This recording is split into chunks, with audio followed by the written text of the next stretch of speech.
구원하심이 보좌에 앉으신 우리 하나님과 어린 양에게 이쁘다. 그러므로 형제들아, 우리가 예수의 피를 힘입어 성소에 들어갈 감령을 얻었나니 참마음과 온전한 믿음으로 하나님께 나아가자. 하나님은 영이시니 예배하는 자가 영과 진리로 예배할지니라. 아멘.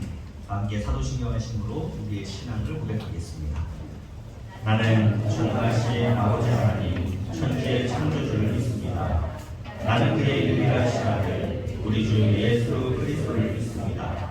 그는 성령으로 잉태되어 공정녀 마리아에게서 나시고 본디오 빌라도에게 고난을 받아 십자가에 못 박혀 죽으시고 장사근지 사흘 만에 죽은 자 가운데서 다시 살아나셨으며 하늘에 오르시어 전능하신 아버지 하나님 우편에 앉아 계시다가 거기로부터 살아있는 자와 죽은 자를 심판하러 오십니다.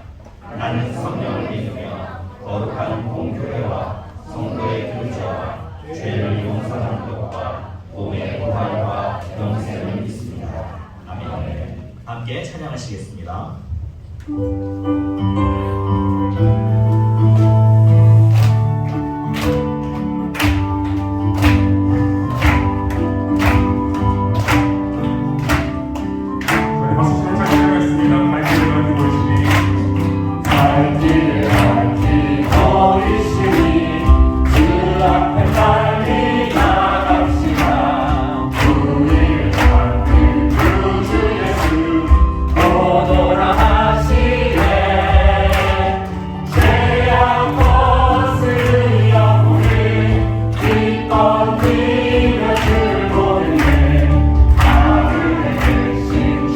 예수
존귀하신 하나님, 하나님은 영이시니 예배하는 자가 영과 진리로 예배하라고 하신 말씀에 따라 하나님께 예배 드리오니 영광 받으시옵소서. 무지하고 어리석기 짝이 없어 한 치 앞도 내다볼 줄 모르던 저희를 하나님의 자녀로 삼아 주시고 영생의 말씀이 주께 있으며 주는 하나님의 거룩하신 자이신 줄을 아는 지혜를 허락하시어 주님께 나와 찬양과 경배로 예배할 수 있도록 인도하신 귀한 은혜에 감사를 드립니다. 저희들 하나님의 말씀대로 살지 않고 남을 미워하며 용서하지 못한 삶을 살았습니다. 한 주간 마음 안에 분노가 있었고 미움이 있었습니다. 또한 복음을 증거하지도 정직하게 살지도 못하였습니다. 지은 죄를 십자가에 내려 놓사오니 긍휼을 베푸사 저희들을 용서하여 주시옵소서.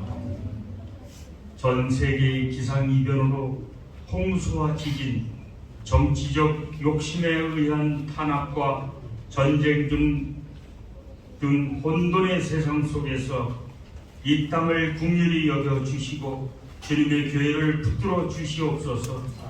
복음 전파에 대한 열망이 빛나게 하시고 신앙의 등불이 꺼지지 않는 교회가 되게 하옵소서. 어둡고 혼탁한 세상에 타협하지 않게 하시고 절대 믿음으로 주님만을 바라볼 수 있는 교회가 되게 하옵소서. 주님 기뻐하시는 교회로서 각 교회 학교들과 청년부 수련회를 은혜 가운데 마치게 하신 같이 유니기 학교의 가을 학교와 정경방 및 중고기도단 사역, 10월에 있을 산동 유스포스타의 중고등부 학생들의 참여 등 교회의 모든 행사에 주님 간섭하여 주시고 은혜 내려 주사 기도와 말씀과 찬양 가운데 심령의 변화가 일어나게 하시고 매 기도마다 모두 응답되어지는 역사가 체험되어지게 하여 주시옵소서. 사랑의 하나님 아버지, 이 시간 단위에서 말씀을 증거하실 담임 목사님에게 성령의 두루마리를 입혀주시고 성령 충만하신 가운데 오직 진리의 말씀만을 증거할 수 있도록 은혜 내려 주시옵소서. 말씀을 듣는 성도들의 마음 또한 옥토가 되게 하셔서 하나님의 말씀을 잘 듣고 그 말씀이 마음팔에 잘 새겨져 깨닫고 실천할 수 있는 믿음을 가질 수 있도록 인도하여 주시옵소서. 은혜로운 찬양으로 주님께 영광 드리는 찬양단과 찬양대의 찬양을 기쁘게 분양하시고 함께 듣는 온 성도들 마음을 합쳐 찬양의 가사대로 하나님께 고백할 수 있게 하여 주시옵소서. 지휘자 반주자를 비롯하여 모든 찬양 대원들과 교회와 예배를 위해 헌신으로 섬기는 모든 청지기들에게 주님의 무한한 축복과 은혜를 풍성하게 내어 주시옵소서. 예배 가운데 주시는 하나님의 은혜로 속 사람이 부욕해 될 줄 믿사오며 거룩하신 예수님 이름으로 기도합니다. 아멘.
한번 인사하실까요? 잡으셨습니다.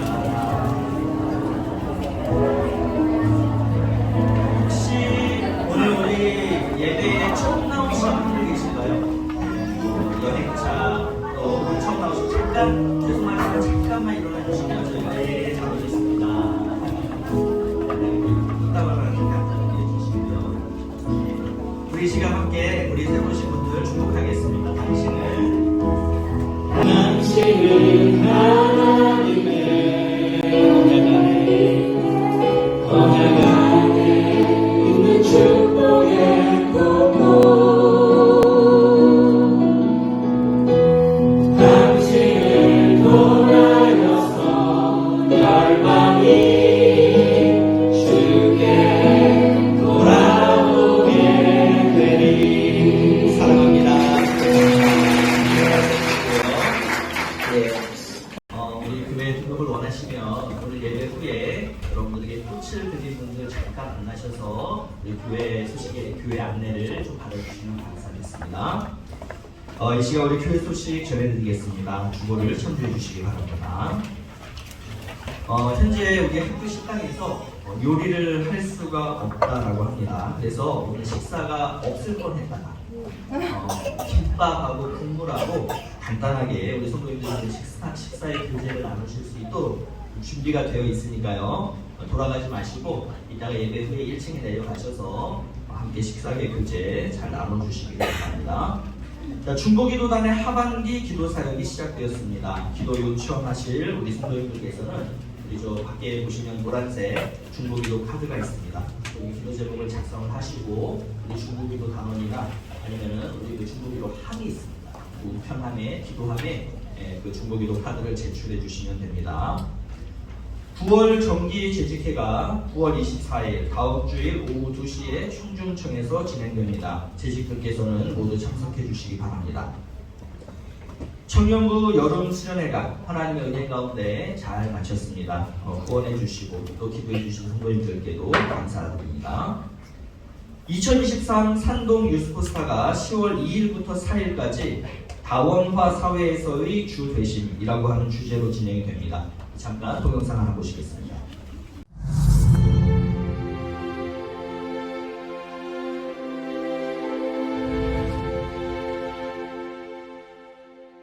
오늘 이 시대를 살아나가면서 우리 그리스도인들은 어떤 표적을 찾으십니까? 우린 이 시대를 어떻게 분별을 해야 될까요? 사람들은 답이 없다라고 이야기합니다. 답답하다라고 이야기합니다.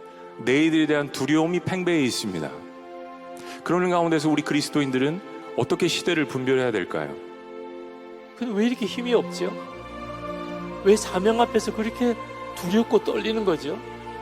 왜 사명이 그렇게 커 보이는 거죠? 왜 하나님은 나에게 너무 어려운 것만 시키는 것 같아? 왜 하나님은 내가 이렇게 왜 힘든 여건 속에서만 살게 하시나 탄식이 나와요? 왜 그렇죠? 예수님이 나와 함께 계시다고 그렇게 들어서 아는 거지 실제가 아닌 거예요. 하나님의 나라의 통치를 거부하는 세상의 세력이 더 많다. 하나님의 말씀이 역사하는 이 교회를 통해서 하나님의 통치가 나타나는 세상의 영역이 훨씬 더 적다라는 것입니다. 그러나 우연처럼 보이건 자신이 찾고 구했건 간에 중요한 것은 내가 하나님 나라를 찾아 발견한 것이 아니라 하나님께서 나를 찾아오셨기 때문에 내가 만나게 되었는 것이라는 겁니다. 이 세상 속에 밭에 뿌려진 씨앗만이 아니라 이제 밭에 감추인 보화처럼 존재하고 있다는 겁니다. 예수랑 연합하는 겁니다. 그러면 그분이 내 자신감이 되고 그분이 내 세상이 되고 그분이 내 힘이 되고 그분의 의가 내 의가 됐다는 거 뭡니까? 소유했으니까, 연합했으니까. 할렐루야. 이 진짜 연합이 이루어지는 밤이 있어요. 그게 진짜 연합이 이루어지는 새벽 기도가 있어요. 이 연합이 딱 이루어지면 세상이 안 무서워진다고요. 사람이 안 무서워진다고요. 여러분, 그리스도인들은 어떤 상황 속에서도 하나님의 백성됨의 정체성을 분명히 하고 하나님의 자녀됨의 당당함이 있어야 돼요. 돈이 좀 없어도, 지위는 좀 낮아도, 때로는 세상에 실패했다 할지라도 나는 여전히 하나님의 백성이고 하나님에게 속한 자이고 어디를 가나 주눅들지 말고 기죽지 말고 숨지 말고 쪼그라들지 말고 하나님의 백성이라고 하는 사실에 대한 분명한 태도를 드러내고 어디를 가나 첫 번부터 그리스도인됨을 선포하며 시작하는, 저는 저와 여러분이 코스타 월드 끝나고 이제 그 훈련을 시작할 수 있게 되시기를 바래요. 하나님과 그렇게 교제하기 시작하면, 그 교제가 깊어지기 시작하면, 우리가 매일매일 주님의 얼굴을 보기 시작하면, 우리가 말씀과 기도를 통해 주님과 친밀해지기 시작하면 우리가 누구를 닮아가기 시작할까요? 하나님을, 예수님을 닮아가기 시작하는 거예요. 이것이 하나님과의 교제의 축복이라는 거예요.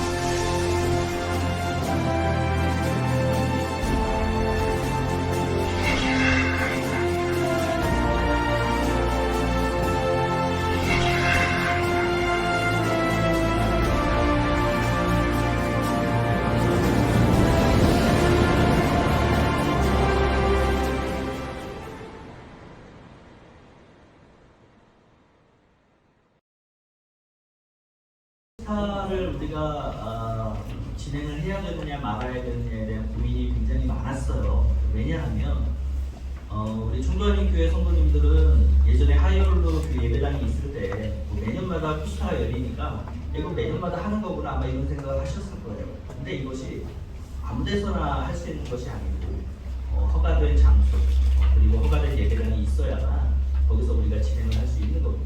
근데 이제 저희가 하이홀로를 떠나오면서 저희에게는 아직 허가된 예배당이 없죠. 그렇기 때문에 이런 집회를 우리가 한다는 것은 굉장히 위험하고 저는 불가능한 그런 일입니다. 근데 이제 우리가 생각을 안 할 수가 없어요. 왜냐하면 지난 3년이라고 하는 이 코스타의 기간 동안 우리 아이들이 너무나 영적으로 피폐해져 있고 무엇이 신앙이며 어디로 향해 나가야 하는가에 대한 방향성 이런 것들을 전부 다 잃어버린 상황에서 우리가 그냥 우리 안전하자고 이 코스타를 건너뛰는 게 맞을까라고 하는 이제 이런 고민들을 하다가 해보자. 다만 50명이 모이건 100명이 모이건 해보자. 이런 이제 우리 안에서의 결정이 되고요. 그렇다면 우리가 장소가 있어야 되는데 어디서 할 거냐? 아무 데서 할 수는 없지 않느냐라고 했을 때 우리 MIS가 흔쾌히 이 공간을 열어주셔서 학교에서 하는 걸로 해가지고 진행을 하게 됩니다. 그러니까 사실은 이 코스타가 원래는 우리 상동 지역에 있는 교회들이 연합을 해서 준비를 해서 하는 건데 사실은 어떻게 보면 우리 성도하는 교회가 또 중심이 돼서 우리 MIS에서 안전하게 할 수 있게 된 것입니다. 우리 성도님들 기도해 주시고 너무나 감사한 건 감사하면서도 사실 제가 믿음이 적다 보니까 자꾸 이게 고민이 돼요. 걱정이 돼요. 뭐냐면 우리는 뭐 말아야 한 150명 정도 되는데 지금 300명이 넘었어요. 그러니까 이거는 우리가 하려고 하는 게 아니라 하나님께서 이끌어 가시고 역사하십니다. 그래서 기도가 필요합니다. 기도 많이 해주시고 또 지금 이 국경절 연휴 기간에 어디 많이 갈 계획을 세우셨죠? 지금 어디 갈 데가 아니에요. 지금 애들이 지금 이렇게 하나님께서 이곳에 강력하게 성령의 불을 부어주시려고 하시는데 이걸 피해서 지금 어디를 갔어요? 여기 계시면 그냥 있는 것만으로도 주시는 은혜를 받고 성령의 충만을 받으실 수 있어요. 나중에 가려고 하는데 나중에 가는 거잖아요. 근데 이 성령의 역사는 이번 아니면 우리가 경험할 수 없는 거예요. 가려고 하죠. 이미 예매했어요? 취소할 수 있잖아요. 여러분 취소하는 게 쉬워요? 억지로 가는 게 쉬워요? 취소하는 게 쉬운 거잖아요. 그래서 우리 아이들이 은혜 받고 우리 아이들이 구전 받고 정말 어찌 보면 그 주눅 들어있고 눌려있던 아이들이 어떻게 하나님의 은혜로 말미암아 깨어나게 됩니다. 이런 것들 여러분들이 지켜보시면서 도전받으시 은혜를 받으시고 하나님이 역사하시고 하나님이 우리가 함께 하시고 이런 부분들을 여러분이 이번 코스타를 통해서 여러분들 우리 성도님들은 좀 각관적으로 경험하시는 게 너무 좋을 것 같습니다. 우리 이제 한 2주 정도밖에 안 남았죠. 계속해서 기도 같이 해주시고 또 같이 섬겨주시면 너무 감사하겠습니다. 자, 이 시간 우리 하나님 앞에 예물 봉헌하는 시간입니다. 함께 찬양하며 기도하겠습니다.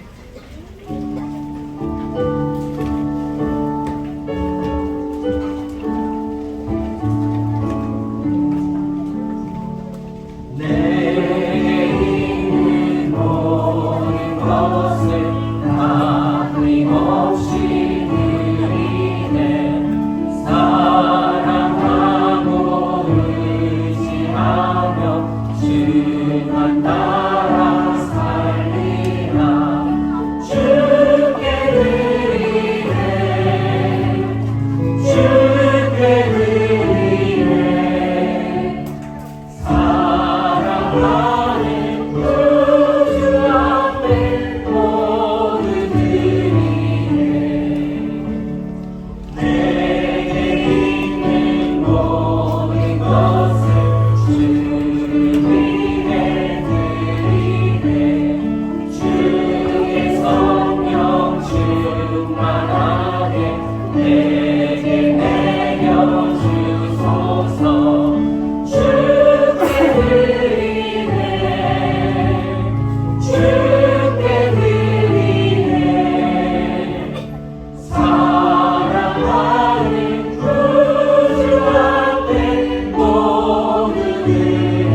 아름다운 이 주일에 모든 성도들이 함께 대면으로 모여서 우리 하나님을 예배하게 하여 주시니 감사합니다.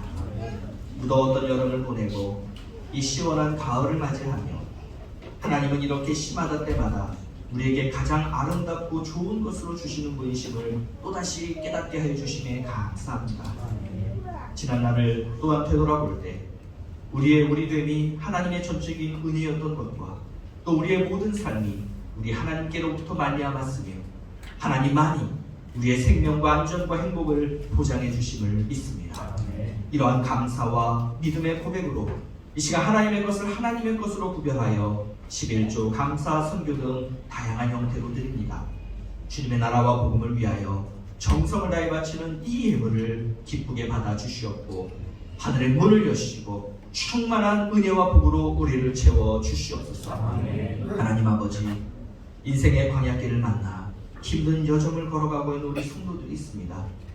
현실의 문제와 고난 앞에서 육체와 정신과 영의 질병으로 인해서 낙담과 실망 속에 있는 우리 성도들을 위로하여 주시옵고 치유하여 주시옵소서. 삶의 문제들을 주님께 아뢰며 기도하는 우리 성도들에게 주님의 시간에 주님의 방법으로 응답하시는 은총을 허락하여 주시옵소서. 무엇보다 이 자리에 함께 모인 우리의 다음 세대들, 우리의 자녀들을 축복합니다. 이들이 이 땅에서 부모 품에 있는 동안 믿음의 다음 세대로 잘 성장하게 하여 주시사 훗날 주님의 나라와 복음과 영혼들을 위해 귀하게 쓰임받는 하나님의 사람들 되게 하여 주시옵소서.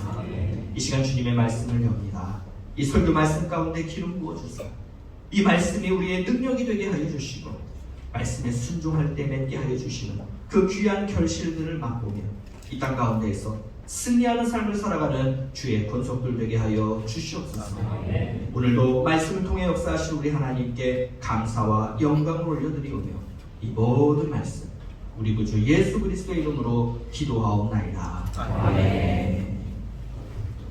오늘 주시는 말씀 함께 보겠습니다. 시편 1편 1절부터 6절의 말씀입니다.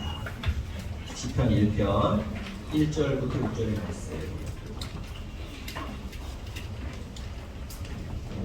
자, 우리 한 절씩 저와 여러분이 번갈아서 우리 교독하고요. 6절은 다 함께 읽도록 하겠습니다. 제가 먼저 읽겠습니다. 복 있는 사람은 악인들의 꾀를 따르지 아니하며 죄인들의 길에 서지 아니하며 오만한 자들의 자리에 앉지 아니하고 오직 여호와의 율법을 좋아하여 그의 율법을 죄하고 사랑하는도다. 그는 시냇가에 심은 나무가 철을 따라 열매를 맺으며 그 잎사귀가 마르지 아니함 같으니 그가 하는 모든 일이 다 형통하리로다. 그러므로 악인들은 심판을 견디지 못하며 죄인들이 의인들의 모임에 들지 못하리로다. 무릇 의인들의 길은 여호와께서 인정하시나 악인들의 길은 망하리로다. 여러분들 지금부터 사진들을 좀 보여드릴 텐데 한번 이 사진들의 공통점이 있습니다. 어렵지 않아요. 그 공통점이 뭔지 한번 맞춰보시죠. 첫 번째 사진 돼지죠. 두 번째 사진 복조리. 세 번째 사진 보거. 네 번째 사진 따오기. 그죠? 자, 여러분 공통점이 뭐죠? 복이에요. 그죠? 어렵지 않죠? 자, 복이에요. 그러면 이제 조금 어려워요. 여러분들이 생각하는 복이라는 게 뭐예요?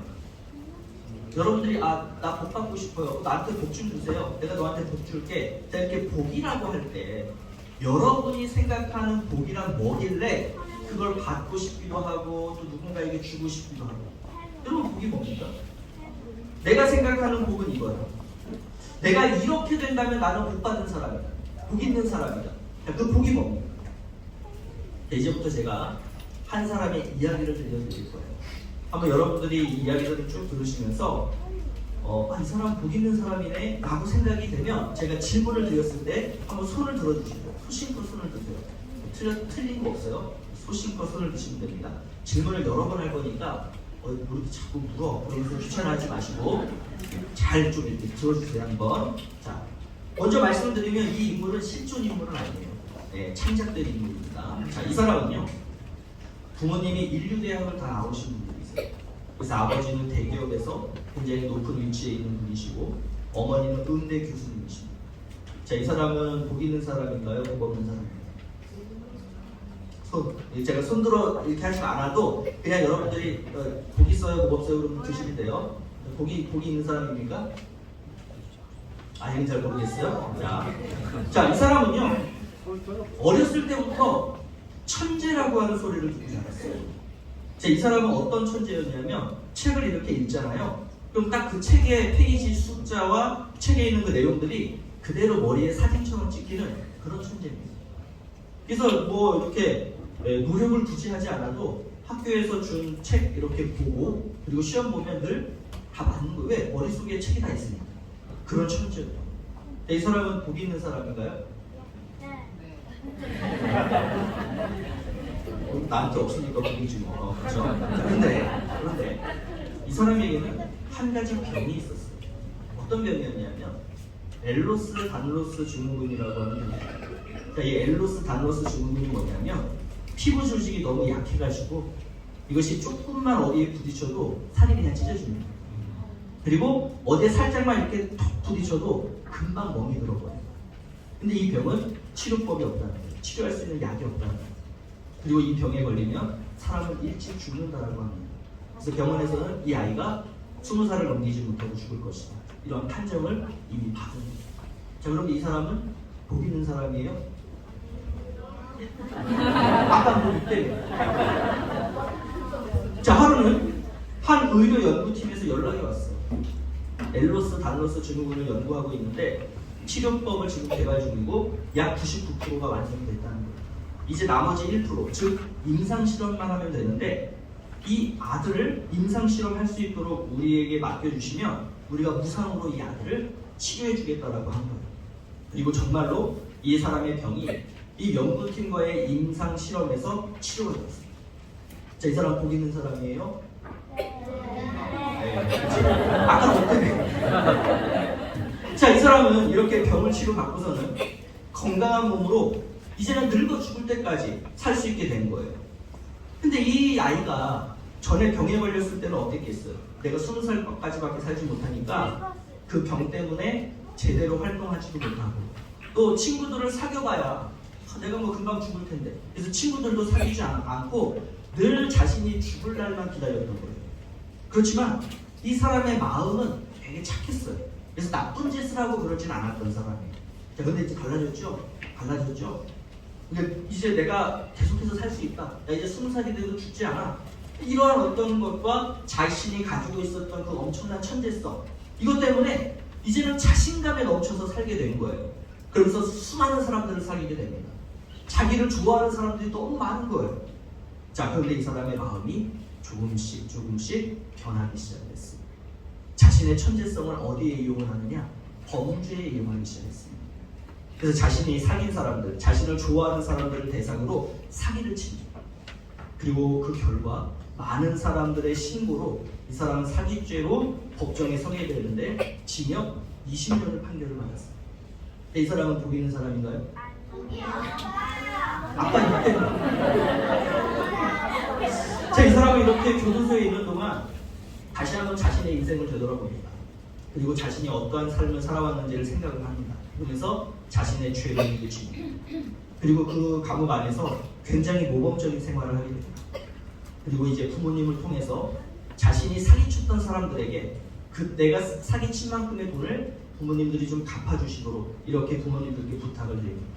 자, 그 결과 이 사람이 모범수가 되어서 20년여대 형이 줄어서 5년 만에 석방이 됩니다. 그리고 이 5년 동안 이 사람의 모습을 옆에서 쭉 지켜보던 아주 아름다운 여자친구가 이 사람과 결혼을 하기로 다짐을 합니다. 그리고 이 둘은 결혼을 해서 아주 이쁜 아기까지 낳게 됩니다. 자, 이 사람은 복 있는 사람인가요? 네. 자, 이렇게 이제 아기가 자랐어요. 이 아기가 자라서 4살이 됐어요. 이 아기는 이 두 부부에게 보물과도 같았겠죠. 그래서 시간을 내서 우리가 오랜만에 지금까지 열심히 우리가 잘못했던 사람들에게 은혜를 다시 갚기 위해 내가 잘못했던 분들을 갚기 위해서 지난 4년 동안 열심히 우리가 고생을 했으니 우리 한번 휴가를 내서 오붓하게 우리 가족들이 여행을 가자. 그래서 좀 이 기간을 좀 휴가 기간을 길게 내서 환상의 섬으로 여행을 갔어요. 자, 그런데 그 여행을 가기 위해서 공항으로 가는 길에 자동차 사고가 나면서 이 아기가 죽게 돼요. 자, 이 사람은 복 있는 사람이에요? 복 없는 사람이에요? 아까 또 이때네. 자, 그럼 여러분 다시 한번 물어볼게요. 여러분에게 있어서 복이라는 게 뭐예요? 누가 복 있는 사람일까요? 뭐라고요? 우리가 생각하는 복이라고 하는 것은 주로 이런 세상의 가치들이라는 거예요. 다른 사람들이 갖고 있지 못한 좋은 것이 나에게 있으면 아, 그게 복이구나. 우리는 이렇게 생각을 해요. 근데 아까 이 사람의 이야기를 통해서 들어봤지만 그게 있다고 복 있는 게 아니죠. 내가 아무리 천재면 뭐예요? 내가 너무나 사랑하는 우리 아내가 죽고 말하는 거예요. 그러면 이 사람이 복 있는 사람이겠냐는 거예요. 자, 그렇기 때문에 우리 그리스도인들은 이러한 세상의 가치들을 복이라고 생각하면 안 되는 겁니다. 자, 그렇다면 우리는 도대체 뭐를 복이라고 생각을 해야 되느냐? 다시 말해서 성경은 어떤 사람이 복 있는 사람이라고 말씀을 하고 있느냐? 이거를 우리가 꼭 봐야 돼요. 자, 오늘 말씀인 시편 1장은 복 있는 사람이 어떤 사람인가를 너무 잘 설명해 주고 계시는 그런 하나님의 말씀입니다. 우리 먼저 1절을 다시 한번 볼까요? 자, 1절 한번 읽어보겠습니다. 시작. 복 있는 사람은 악인들의 꾀를 따르지 아니하며 죄인들의 길에 서지 아니하며 오만한 자들의 자리에 앉지 아니하고. 자, 이 1절 말씀을 보면 복 있는 사람이 어떤 사람이냐? 이 세 가지를 하지 않는 사람이야, 이렇게 말씀하고 있어요. 세 가지. 그럼 그 세 가지가 뭐냐면 첫 번째는 악인의 꾀를 따르지 않는 사람. 자, 두 번째는 죄인의 길에 서지 않는 사람. 그리고 세 번째는 오만한 자의 자리에 앉지 않는 사람. 자, 이 세 가지를 제가 종합을 해서 여러분들에게 설명해 드리면 이런 것이더라고 할 수 있어요. 뭐냐면 나는 죄를 지을 생각을 하지 않았어요. 심지어 내 안에는 죄를 지을 마음도 없어요. 근데 옆에서 친구가 야, 우리 이거 한번 해보자. 이거 너무 재밌대. 그래서 그게 뭔데? 하고 친구들에게 물어봤더니 그게 하나님께서 미워하시는 거, 하나님께서 싫어하시는 거, 다시 말해서 죄악된 거예요. 그래서 내가 친구들에게 이렇게 말합니다. 야, 난 그거 안 할 거야. 야, 그거 나쁜 짓이야. 난 그거 안 할 거야. 그거 하나님이 싫어하시는 죄야. 그래서 옆에 있던 친구들이 이렇게 얘기하는 거예요. 야, 네가 우리 친구 맞아? 만약에 너 이거 나랑 같이 안 하면, 우리랑 같이 안 하면 우리 이제 너랑 같이 안 할 거야. 자, 이 한마디에 그 친구들과 함께 어쩔 수 없이 죄를 짓게 되는 겁니다. 여러분, 이것은 복 있는 사람이 아니라는 거예요. 아무리 친한 친구라 하더라도 그 친구가 악인들의 꾀를 따른다면 나는 그와 함께 하지 않겠다는 거죠. 아무리 친한 친구라 하더라도 죄인들이나 하는 말, 죄인들이나 하는 행동을 한다면 그 친구와 함께 하지 않겠다는 거예요. 그럼 이런 사람을 가리켜서 성경은 복 있는 사람이다라고 이렇게 이야기합니다. 왜 그러느냐? 왜 그러느냐? 여러분, 사람은요, 악인들과 어울리기 시작하면 점점 악인이 되어가는 것입니다. 이거는 뭐 어른이건 어린이건 상관없어요. 악인과 어울리면 무조건 악인이 되는 거예요. 죄인들을 따라가면 나도 죄인이 되는 거예요. 그래서 옛말에도 이런 말이 있죠. 친구 따라 강남 간다. 나는 강남이라는 걸 생각해 본 적도 없고 나는 강남에 갈 생각도 없고 심지어 가고 싶지도 않았어요. 근데 친구가 간다라고 하니까 얼떨결에 기차역에 마중 나갔다가 내가 기차표 끊고 기차 타고 친구랑 강남 가는 거예요. 그러면 이게 바로 친구 따라 강남 간다는 것이고 악인들과 함께 어울리면 악인이 될 수밖에 없다라고 하는 성경의 가르침입니다. 자, 특별히 하나님은 없다라고 하는 사람, 예수님은 없다라고 하는 사람, 하나님을 욕하고 교회를 욕하는 사람, 자, 이런 사람들을 오만한 사람들이다라고 말씀하고 있습니다. 자, 이 사람들은 자신들이 똑똑하다라고 생각을 해요. 내가 잘 알고 있다. 내가 너무 잘 알아. 하나님에 대해서도 내가 잘 알고 예수님에 대해서도 잘 알고 교회에 대해서도 내가 잘 알아. 그래서 하는 얘기야. 하나님은 없어. 예수 없어. 교회? 그럼 뭐하러 다녀? 자, 그래서 이러한 저러한 이유들을 들면서 하나님은 없다고, 예수님은 없다고, 그리고 교회는 나약한 사람들이나 다니는 곳이다, 이렇게 이야기를 하는 거예요. 그래서 성경은 하나님의 말씀이 아니라 사람이 쓴 책에 불과하다 이렇게 또 이야기를 하는 거예요. 그런데 성경은 분명하게 말씀하십니다. 이런 사람들은 오만한 사람들. 그러니 이런 사람들과는 말도 섞지 말아라. 이게 바로 오늘 시편 1편이 우리에게 주시는 가르침입니다. 자, 그러면 우리가 이렇게 복 있는 사람이 하지 말아야 할 세 가지를 봤는데 복 있는 사람이 해야 할 건 뭘까요? 복 있는 사람이 해야 될 거.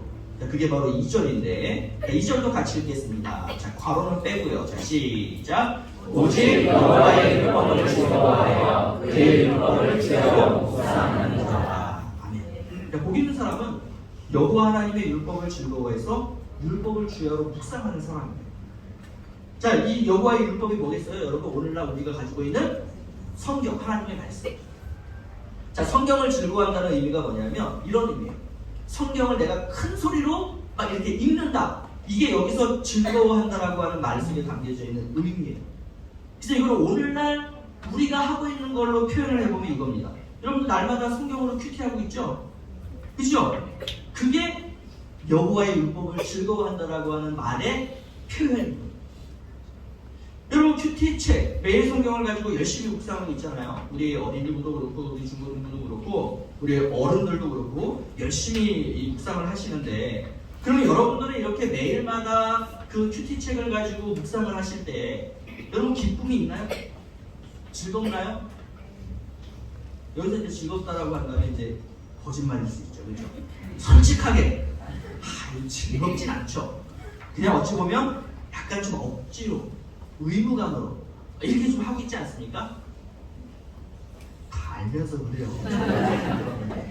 저도 날마다 큐티를 하고 있다는 것은 엄밀히 얘기하면 우리가 좀 억지로 하는 것 같고, 그리고 뭔가 하면서 정말 뭔가 이렇게 막 아드레날린이 막 샘솟는 그런 기쁨이 있진 않지만, 우리가 날마다 할 수 있다는 것은 사실 뭘 의미하냐면 하나님의 말씀인 성경을 즐거워하고 있다라고 하는 그러한 증거예요. 여러분, 억지로 한다고 그게 무조건 되나요? 안 되는 건 안 되는 거예요.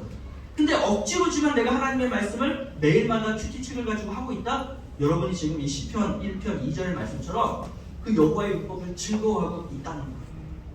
자, 그런데 그냥 단순히 그런 즐거움이 아니죠. 그런 즐거움이 아니죠. 자, 이런 사람들은 그 율법을 주야로 뭐 한다 그래요? 묵상한다라고 그래요. 주야로 묵상한다. 그러니까 단순히 아침에 내가 큐티책 가지고 큐티하고 끝나는 게 아니라 그 율법을 가지고, 오늘 주신 말씀을 가지고 아침 저녁으로 계속해서 내가 묵상한다는 거예요. 즉, 주야로 묵상한다는 것은 어떤 의미냐면 오늘 내가 큐티한 하나님의 말씀대로 내가 순종하며 살아가기 위해서 계속 그 말씀을 생각하고 있다는 거예요. 내가 오늘 무슨 말씀을 묵상했지? 오늘 하나님이 이런 말씀을 주셨지? 그럼 내가 이 말씀대로 어떻게 순종해야 되지? 어떻게 살아가야 되지? 하루 종일 생각하면서 산다는 거예요. 이게 바로 주야로 묵상한다는 거예요. 여러분, 그러면 이렇게 하나님의 말씀을 즐거워하고 주야로 묵상을 하는 게 왜 우리에게 좋을까요? 그게 왜 우리에게 진짜 기쁨이 될까요? 어떻게 그것이 우리에게 즐거움이 될까요? 자, 내가 오늘 묵상한 하나님의 말씀대로 순종을 하려면 내가 반드시 어떤 과정을 거쳐야 되냐면 그 주신 말씀을 계속 생각해야 돼요. 오늘 내가 아침 9시에 묵상을 했어요. 그럼 10시에도 묵상한 걸 생각할 수밖에 없고 11시, 12시, 1시, 2시, 3시, 4시 밤에 잠 자기 전까지 나는 계속 그 말씀을 생각하지 않을 수 없다는 거예요. 자, 예를 들어볼게요. 오늘 내가 아침에 묵상한 말씀이 내 이웃을 사랑하라 라고 하는 말씀이었어요. 그래서 나는 이 말씀에 순종하기 위해서 어떤 적용을 했냐면 그럼 오늘 나는 아주 고급진 막대사탕, 내가 이거를 좀 하나를 사가지고 오늘 내가 여러 사람들을 만나게 될 텐데 하나님께서 유독 나에게 마음을 주시는 그 사람에게 내가 이 사랑을 표현하기 위해서 이 고급진 막대사탕을 내가 선물로 줘야지, 이렇게 적용을 했어요. 그럼 이렇게 아침에 큐티책을 가지고 말씀을 묵상하고 적용을 했죠. 그러면 막대사탕을 가게 가서 샀죠. 그럼 이거를 줘야 되니까 나는 늘 어떤 생각을 하고 있겠어요? 하나님의 말씀 묵상한 거, 오늘 묵상한 거 뭐라고요? 내 이웃을 사랑하라. 계속 생각하고 있겠죠. 왜? 사탕을 줘야 되니까. 그래서 나는 생각하는 거예요. 이 사탕을 누구에게 주지? 나는 누구를 사랑해야 되지? 내가 사랑해야 될 이웃이 누구지? 계속 생각을 합니다. 자, 그런데 유독 평소에 나랑 별로 친하지 않고 내가 좀 꺼려하는 그러한 친구가 계속 눈에 띄는 거예요. 그래서 하나님 앞에 얘기하는 거예요. 아니 하나님, 내 이웃을 사랑하라, 내 친구를 사랑하라. 그래서 자꾸 저 친구가 내 눈에 띄도록 해주시는데 하나님, 저 솔직히 쟤랑 별로 친해지고 싶지 않거든요. 근데 왜 자꾸 쟤를 제 눈에 띄게 하시고 자꾸 쟤한테 사탕을 줘야 된다는 마음을 자꾸 저한테 주시나요? 아, 저 별로 저 친구에게 주고 싶지 않아요. 이런 생각이 드는 거죠. 근데 왜 그러냐면 저 친구는 늘 내가 뭔가를 이렇게 좀 주면, 야, 너 이거 뭐냐? 너 이거 뭔데 이거 너 나한테 주냐? 이게 좀 까칠한 친구인 거예요. 별로 이렇게 다가가도 자꾸 가시돋친 말을 하고 가시돋친 태도를 취하는 그런 친구여서 나는 별로 저 친구가 마음에 들지 않는데 하나님이 자꾸 그 친구에게 주라고 하는 마음을 주시는 거죠. 근데 어떻게 해야 돼요? 싫어도. 내가 오늘 말씀을 묵상했잖아요. 그리고 지금 그거를 내가 묵상하면서 기억하고 있잖아요. 내가 하나님 말씀에 순종하겠다라고 약속했잖아요. 죄송해요. 여러분 저기 잠깨라고 그러는 거 아닌데.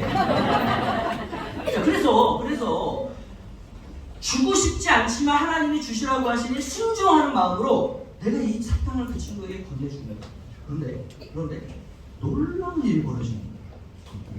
자, 이 친구가 평소 같았으면 어떻게 반응했겠어요? 야, 너 이거 나한테 왜 주냐? 뭔가 네가 나한테 이거를 주는 의도가 있는 것 같은데? 이러던 친구인데 오늘은 이 친구가 뭐라고 얘기하냐면, 야, 이거 뭐야? 너 이거 진짜 나한테 주는 거야? 야, 진짜 고맙다 친구야. 나 이거 내가 진짜 좋아하는 사탕이야. 이러면서 그 친구가 저한테 너무 감사하다라고 이야기를 하는 거예요. 여러분, 그럴 때 내 기분이 어떨 것 같아요? 좋겠죠? 그죠? 근데 이게 그냥 좋은 게 아니라 왜 좋아요? 왜 좋겠어요 이게? 아, 내가 그쵸, 눈으로부터 칭찬. 내가 아침에 묵상한 하나님의 말씀대로 순종하려고 내가 계속 하나님의 말씀을 묵상하고, 그리고 그 묵상한 대로 내가 하나님 앞에 순종을 했더니 나로 인해서 친구가 어떻게 된 거예요? 변했잖아요. 그죠? 그리고 별로 안 친했던 친구랑 친해졌잖아요. 그러니까 내가 친한 친구가 생긴 것도 기분이 좋지만 사실은 뭐 때문에 즐겁고 기쁘냐면 하나님이 나와 함께하고 계시는구나. 이렇게 나와 함께 하시면서 내가 하나님의 뜻대로 순종할 때 나에게 이런 기쁨을 주시고 즐거움을 주시는구나 라는 것을 경험하는 거예요? 안 경험한 거예요? 경험한 거잖아요. 그래서 하나님의 말씀을 주야로 묵상하는 것은 그 성도에게 기쁨이 되고 즐거움이 되는 거예요. 하나님이 나와 함께 하심을 경험할 수 있기 때문에. 여러분, 그러면 하나님의 말씀을 즐거워하며 주야로 묵상하며 그 말씀대로 살아가는 게 왜 복이라고 하는 걸까요? 그게 왜 복일까요? 3절에 보면 이렇게 말씀하고 있어요. 하나님의 말씀을 읽고 묵상하고 그 말씀대로 살면 시냇가에 심겨진 나무와 같아진다. 이렇게 말씀하고 있어요. 자, 그러면 시냇가에 심겨진 나무가 누굴까? 뭘까?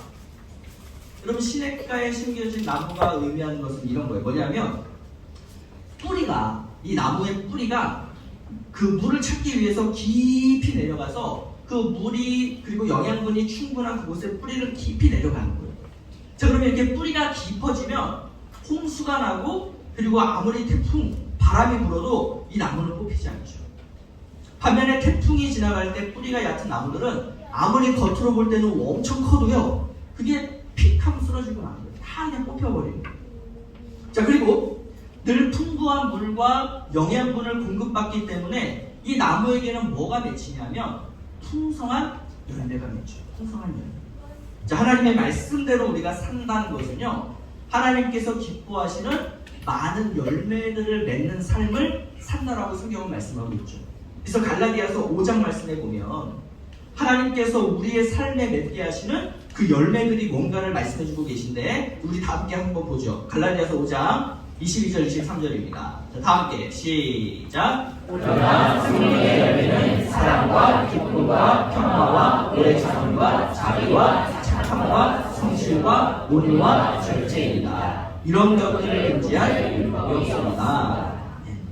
그러니까 하나님의 말씀을 우리가 주야로 묵상하며 또 그 말씀대로 순종하며 내가 살아가는 그러한 사람의 삶에는 사랑, 기쁨, 평화, 오래 참음, 자비, 착함, 성실, 온유, 절제 이러한 열매들이 맺히는 거예요. 그러니까 이거를 열매라고 표현했지만 이 열매 속에 담겨져 있는 의미가 바로 복이라고 하는 겁니다. 복. 그러니까 이런 사람들은 사람들과 그리고 세상 가운데 아름답고 선한 영향력을 미치며 삶을 살게 되는 거죠. 그래서 여러분 축복의 통로라고 하는 찬양 알죠? 이 축복의 통로라고 할 때 그게 어떤 의미냐면 하나님께서 이렇게 한 사람에게 이 복들을 부어주시면 이 사람을 통해서 그 복이 흘러가는 거예요. 다른 사람들한테. 세상 속으로. 그래서 이게 통로예요. 통로. 그 통로가 막혀버리면 세상이 복을 받지 못하는 거예요. 자, 그러면 반대로. 자, 이렇게 하나님의 말씀을 주야로 묵상하고 그 말씀대로 순종하며 사는 사람들에게는 이러한 아름다운 성령의 열매들, 즉 복을 맺게 해주시는데 그렇지 않은 사람들은 어떻게 될까요? 그게 바로 5절 말씀이에요. 자, 5절입니다. 다 함께 시작. 그러므로 악인들은 심판을 견디지 못하며 죄인들이 의인들의 모임에 들지 못하리라. 하나님의 심판을 받게 된다. 그리고 의인들의 모임에 들지 못하게 된다. 자, 이거를 합쳐서 우리가 쉽게 표현하면 이겁니다. 하나님의 나라, 즉 천국에 들어가지 못한다는 거예요. 복 있는 사람들은 하나님의 나라 천국에 들어가게 되겠지만 복이 없는 자들은 하나님의 나라 천국에 들어가지 못한다. 그러면 여러분 복이라는 게 뭐예요? 복 있는 사람이라고 할 때 복이 뭡니까? 복이 없는 사람들은 하나님의 심판을 받고 천국에 들어가지 못하니까 복 있는 사람들이라고 할 때 복이라는 게 뭐예요? 하나님의 심판을 받지 않는 것. 그리고 어디에 들어가는 것? 천국에 들어가는 것. 이걸 우리가 두 글자의 한 단어로 뭐라고 표현해요? 이걸 구원이라고 표현하죠. 구원. 여러분들이 구원 받았어요. 이 표현은 어떤 의미냐면 여러분들 복 받았어요. 이런 표현이에요. 자, 그럼 목사님이 여러분들에게 질문해 보겠습니다. 여러분들 구원 받으셨어요? 네. 왜 이렇게 자신이 없어요? 다시 한번 여러분들 구원 받으셨어요? 네. 그러면 여러분들 복 받으신 거예요. 근데 뭘 내가 복이 없다고 왜 나한테는 복이 없지? 이미 복 다 받으신 거예요. 다시 아까 처음에 이야기해드렸던 그분, 여러분들이 지금 다시 한번 하나님의 말씀을 통해서 볼 때 그 사람은 복이 있는 사람이 없는 사람이요? 아무리 부모님이 세상에서 잘 나가는 유명인이라고 하는 것, 나에게 아무리 천재성과 같은 그런 재능들이 있다 하더라도, 나에게 수많은 친구들이 있다 하더라도, 또 나에게 너무 아름다운 가족들이 있다 하더라도 주님이 없이는, 복이 없이는, 구원이 없이는 그 사람은 복 받은 사람이 아니라는 거예요. 자, 처음에 이야기해드렸던 이 사람, 자, 이 사람은 결혼을 하기 전에 자신이 감옥에서 5년 동안 있으면서 그 여자친구를 통해서 뭘 알게 되냐면 예수님이 누구신가를 알게 됩니다. 그리고 이 여자친구와 함께 그 감옥에서 나온 다음에는 여자친구가 다니는 교회를 함께 나가게 됩니다. 그러면서 그 교회 안에서 복음을 듣게 되고 예수님이 어느 분이신지를 알게 되고, 그러면서 많은 성도들의 축복 속에서 그 여인과 함께 결혼을 하게 되었던 거예요. 그런데 안타깝게도 아까 말씀드렸듯이 그 아이와 함께 여행을 가다가 불의의 사고로 아이가 이 세상을 떠나게 된 것입니다. 자, 그런데 이 사람이 예전 같았으면 이 상황 속에서 막 좌절하고 실망하고 막 이랬을 텐데 이 사람은 좌절하지 않았어요. 왜냐하면 예수님을 믿는 사람은 죽어도 천국, 즉 하나님 나라에 간다라고 하는 믿음이 있었기 때문에, 비록 이 땅에서는 내가 사랑하는 우리 아기를 더 이상 볼 수 없어서 안타깝고 슬프지만 나중에 우리가 천국 가면 우리의 아들을 볼 수 있을 것임을 믿었기 때문에 더 이상 슬퍼하지 않기로 했던 거예요. 자, 그러면서 이 아내와 상의를 합니다. 어떤 상의를 하게 되냐면 우리가 떠나보내는 바람에 우리가 다 부어주지 못했던 이 아이를 향한 사랑을 우리가 다른 아이에게 부어주죠. 그래서 아내와 상의를 하고 한 아이를 입양을 하게 됩니다. 그리고 그 입양한 아이에게 그 세상을 4살에 떠났던 그 아이에게 주지 못했던 그 사랑을 다 입양한 아이에게 다 쏟아 부어주게 됩니다. 자, 이렇게 입양되어진 이 아기는 나중에 부모님의 사랑을 받고 자라 사람들에게 도전과 위로를 주는 그런 찬양과 말씀 사역자가 됩니다. 자, 여러분, 이 사람은 복 있는 사람이에요? 복 없는 사람이에요? 복 있는 사람이에요. 이게 복이에요. 이게 복이에요. 나에게 뭐가 좋은 게 있으면 복이고 좋은 게 없으면 복이 없고, 이게 아니라 복은 변하지 않는 거예요. 성경이 말씀하시는 복은 늘 변하지 않는 거예요. 근데 우리는 자꾸 변하는 가치의 복이라고 생각을 하니까 내가 복을 많이 받았음에도 불구하고 나는 복 받지 못한 사람이야, 이러고 있다는 거예요. 그럼 이게 얼마나 안타까워요. 여러분들은 이미 복을 받은 사람입니다. 또 엄밀히 얘기하면 복이라고 하는 것은 받는 게 아니에요. 우리가 하나님의 말씀에 따라 순종하며 살아가다 보면 내 삶 가운데 자연스럽게 열리는 열매가 복인 거예요. 말씀대로 살지 않으면서 복을 원한다는 건 어떤 의미인지 아세요? 내가 사과나무를 심지도 않고 왜 내 삶에는 사과가 안 열리지? 이러고 있는 어리석은 사람하고 똑같은 거예요. 그래서 복 있는 사람은 하나님의 말씀을 주야로 묵상하며 그 말씀대로 순종하며 살기 위해서 최선을 다해 사는 사람, 이 사람이 복 있는 사람이에요. 그런 사람들의 삶에는 반드시 복의 열매가 맺히고요. 그 열매 맺힌 복들은 세상을 향해 사람들에게 흘러가는 거예요. 반드시 복의 통로가 될 수밖에 없다는 거예요. 우리 청자님과 성도님들 모두가 이런 복 있는 사람들이 되시기를 축복합니다. 여러분들을 통해서 세상이 복받고, 여러분들을 통해서 친구들이 복받고, 여러분들을 통해서 가족들이 복받는 그 복 있는 사람들이 되시기를 예수님의 이름으로 축복합니다. 자, 오늘 이 시편의 말씀을 찬양으로 만든 아주 아름다운 찬양입니다. 우리가 이 찬양을 또 양옆에 계십니다. 또 앞뒤에 계십니다. 옆에 있는 자녀들, 우리 부모님들, 또 우리 장로님, 권사님, 집사님, 옆에 계신 분들한테 함께 좀 축복하며 우리가 이 찬양을 하도록 하겠습니다. 너는 시냇가에 너는 시냇가에 심은 나무라. 하나님의 사랑 안에 믿음 뿌리 내리고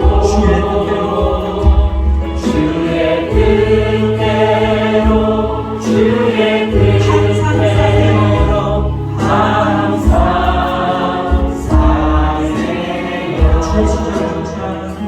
주의 시절을 쫓아 구원 열매 맺으며 주의 영화로운 빛 너를 보호하리.